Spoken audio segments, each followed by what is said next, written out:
Régissant l'équilibre des aciers au carbone, qui sont les alliages métalliques les plus utilisés dans le monde, le diagramme fer-carbone présente certaines particularités essentielles.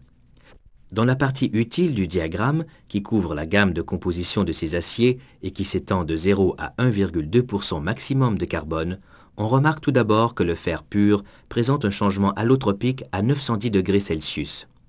Au-dessous de cette température, le fer a la structure cubique centrée, dans laquelle la solubilité du carbone est très faible, au maximum de 0,02% à 723 degrés Celsius.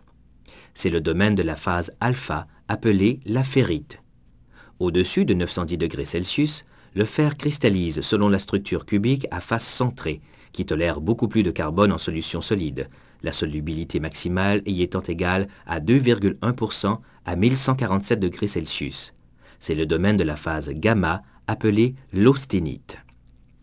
Quand, à une température, la teneur en carbone dépasse les frontières soit du domaine ferritique, soit du domaine austénitique, il y a formation d'un composé intermétallique qui est un carbure de fer appelé cémentite et dont la formule chimique est Fe3C, ce qui correspond à une teneur massique en carbone égale à 6,68%.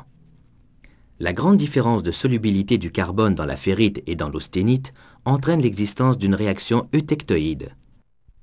Cette réaction se situe à 723 degrés Celsius pour une composition nominale de 0,8% de carbone.